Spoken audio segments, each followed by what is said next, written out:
Tom, mymotionfitness.co.uk. So it's been said that people today are exposed to more external stimulus in one day than people 100 years ago would have had in an entire lifetime.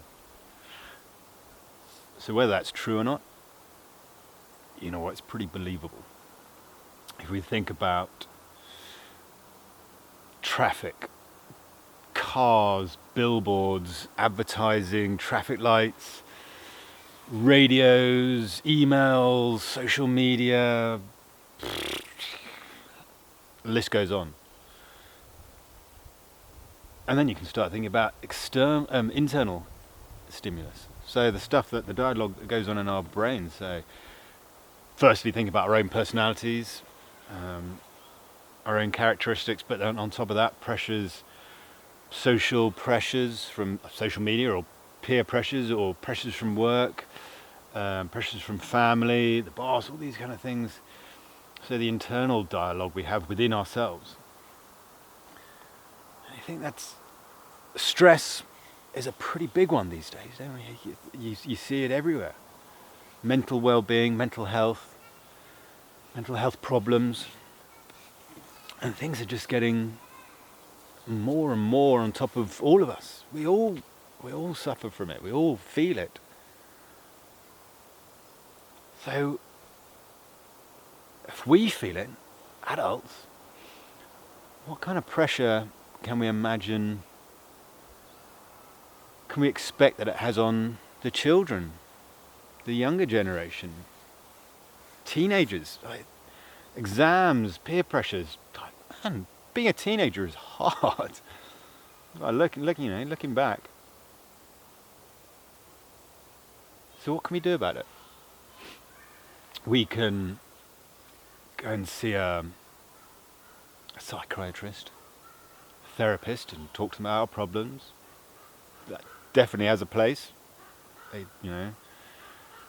Sometimes the hardest thing is just talking about the things we think and feel. And one of the most important things for us to do is have dialogue with ourselves or with someone that we feel comfortable being able to talk about that dialogue. Man, it's critical. And admitting those emotions to ourselves, even if we don't talk to other people about it, being open with ourselves about exactly how I feel about something, whether it's a relationship or what this work is doing to me, what living here is doing to me. Can I change it? Maybe I can't just walk away from where I live or where I work, all these kind of things. It's not that much, unless suddenly you get, the courage to go and do something like that. But most people can't just do it. I've got family, I've got commitments, I've got friends. You can't just do that. So what can we do? Well, obviously, we all know the benefits of exercise. Whether you choose to do exercise or not, that's a completely separate thing. But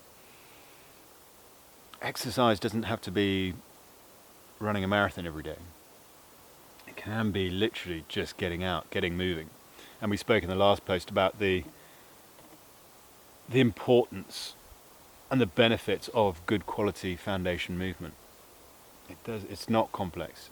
You don't have to go near a gym, or it's not like that. But how understanding and have knowledge of and application of good quality movement, how profound the benefits of that can be to us. The way we move, the pressures we have on ourselves physically, stresses, all those kind of things. Helping to minimize or greatly reduce the chance of injury or strains. But what else can we think about? If we look at the 5 key foundations of health, we've got movement, we've got lifestyle, we've got diet, we've got emotions and thoughts, and we've got breathing. So those last 2 are pretty profound, they're pretty huge to our mental well-being, happiness, emotions, positivity, how we deal with those modern day pressures that we get from everywhere. Wanting to be a good father, a good husband, a good friend, good at my profession, what I do, and trustworthy and approachable, but also what I get from it, the emotional positivity or reward. So looking at the way we breathe and our emotions and feelings have such a huge impact on our physical as well as mental well-being, that should be something that we actively think about and implement every day. And like the movement, it's not big stuff. It's not super complicated, intricate stuff that you need to sit down and go and do a course on it. But just learning those foundations of how to do these things properly, how to breathe. And I'm no psychiatrist, I'm a psychologist, so I would never claim to understand that stuff. It's a whole realm that it's just infinite, isn't it? We're all individual, we're all our own people, and we can't be put in a box. We can't be, oh well, you're this, you're this, you're that. We're led by all those different external stimulus, as well as our own personality, our own characteristics, which can change day to day, hour to hour, week to week, seasonally, But one thing we can do, which can form a foundation for all those things, is the way we breathe. It's something that we do from the moment we come out, take a deep breath, baby starts crying, it's the first thing we do. And it'll be the last thing we do, believe me. So looking, like we spoke about the way we move, looking at the way we breathe, not just breathing, but the way we breathe, has a profound influence on our physical and emotional well-being. We breathe on average 25,000 times a day. So surely how we breathe makes a big difference. How many times have you been to a class or something like that, and the instructor says, oh, take a deep breath in, breathe out. It doesn't really mean anything. But what if we knew how to breathe? Even if they don't know. If you're breathing inefficiently or poorly 20 to 25,000 times a day, what's that going to do? More often than not, in the stressful lives that we have, we hold a lot of pressure up here. How many people have shoulder, neck pain, back pains, all these kind of things? And it's all linked. It's all linked, trust me. So what if we were able to release that tension? All that tension from up here in our chest and our shoulders and our neck, and breathe how we should do, which is into our belly. But the problem is we don't want to show a belly. We want to have a nice flat tummy. Oh, I've been working out. But the problem is, as soon as you do that, as soon as you stop the diaphragm from doing what it was designed to do, that's its job. And it's pretty much, well, it is the most important muscle in the body. Someone might say, oh no, the heart's the most important thing. But actually, without the lungs bringing in the oxygen, the heart wouldn't have anything to do. The job of the heart is to pump that oxygenated blood around the body. So if it's not for the diaphragm drawing in the oxygen, and it's not the job of the ribs or anything like that, the chest and ribs expanding up here is secondary. The diaphragm is the primary mover for drawing oxygen in. And the benefits of good, efficient breathing are multifaceted. It does so much. One, the expelling of toxins, carbon dioxide, all those kind of things, and bringing in that oxygen It also, every time you breathe in, your diaphragm draws in, sucking in the oxygen like a bellows, opening up. All the organs in the body have to move out of the way, so you get this organ manipulation. The digestive system gets moved around all over the place, so it aids digestion. How many of us have, we have stress and we get stomach aches? Hugely, because you're holding that tension here, you're not allowing any release. Just release it and breathing into the belly, pushing, squeezing it all out again. It also has a big effect on pH balance of your body. Whether or not you've heard much about that. Having a massive effect on, to an extent, on hormones as well. Cerebrospinal fluid flow. Turn from the brain and up and down your spine. Sounds pretty important, doesn't it? So all these sort of things you can do by not doing anything, just doing what you do all day, every day anyway. So if you did it well, surely it just makes sense.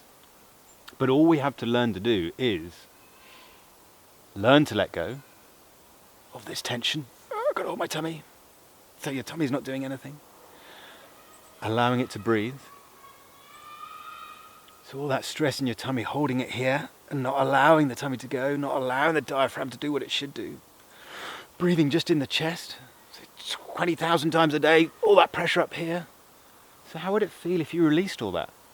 When our lives are stressful enough as it is, stuck in traffic. That guy, that woman that you sit in front of you at a desk every day, just driving you crazy. Sitting in front of a computer, all that stress. So if we could learn to let go. Learn to release that tension, learn to breathe into the tummy. And listen to our breathing. Listen to our breath. And immediately by doing that, whether you are surrounded by trees and birds, or down at the beach, or in the park, at the bottom of your garden with a cup of tea, but being able to have 5 minutes, 10 minutes, whatever you can get, lunchtime, take a detour when you go to the photocopier to stick your head outside for 2 minutes. Just to breathe and settle yourself again. Just to get focus on your thoughts again, bring things back into perspective, because I tell you what, hell, I know stress. We all do. It's, no one is emotionless. The only difference is, you could call someone emotional only because they express it. No one is void of emotion. So what would the difference be if we were able to utilize this breathing, this diaphragmatic breathing, activating our core? We spoke about the importance of foundation movement. Well, actually, quality breath, quality diaphragmatic breathing, not only gets the diaphragm going, but also activates your TVA, which is big muscle across your tummy. So core stability. Pelvic floor muscles, we've all heard of that. Most people would relate it to women, important for women, but actually for men as well. Vitally important, So being able to activate and deactivate, release. One of the hardest things for a lot of us is letting go. Not just letting go with emotions and feelings and I've got to be strong, but also physically. Letting go of stress, feeling where we're holding that stress, whether it's up here and releasing all that, releasing the tension out your neck and your tummy, man. I've been through years of stomach pains and problems and digestive problems, all those kind of things, and something as simple as breathing, which you're doing all day, every day. You don't need to go near a gym to do it. You could get a nice, strong core activation, diaphragmatic breathing by standing, watching your TV, waiting for the kettle to boil in the morning.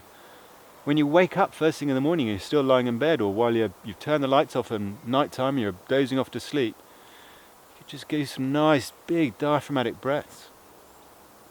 So lowering those cortisol levels, bring back your focus to your own body, to your breathing, to that flow. It has a wonderful effect of calming you. And then we can start to think about using that diaphragmatic breathing in the way we move. So actually controlling our movement through our breath. And the better you get at that, actually the better you're able to get at using that doing complicated movements, like running through a forest or anything you're doing. Because it becomes autonomous, it becomes natural. You don't think about the way you walk, but walking is a pretty complicated thing. So if we're able to bring in breathing, this diaphragmatic breathing, belly breathing, into what we do, how we move, anything we do, then it's going to have a huge benefit on how we do it, how efficient we are in doing those things, the stability we have in doing it, the control we have in doing it. And I'm not talking about every time you do everything, you've got to feel your belly up and then squeeze it out. Actually, when you're doing anything, when you're sitting there really relaxed, it might just be a really shallow breath, but it's your diaphragm instigating that breath. Not the first time you feel any movement, it's up into your chest and shoulders. Release that. Breathe into your tummy. But we've got to let go of this tension we have about showing belly, showing tummy. But it's what we've always done. If you watch a toddler, watch a baby lying on their back asleep, it'll all be their belly going up and down. They won't have any up here. It's how we're supposed to breathe. Up here is secondary. So if you want to take a really big breath, fill the belly, and then you can top up into your chest and shoulders. But this, majority of the time, you're never going to need. But as far as dealing with the stresses we have in our modern lives, we can't change those stresses. Those stresses are always going to be there, and chances are they're just going to get more and more. But knowing what we can do in a very foundational, basic level, being able to go to an extent of managing that stress or reducing that stress at certain times, or how to deal with those stressful situations, whether that's work, whether that's peers, whatever it might be, whether that is pregnancy, labor, birth.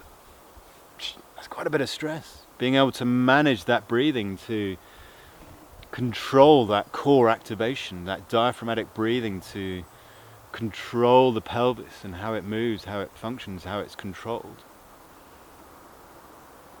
Along with breathing, along with foundational movement, it forms the grounding of everything we do.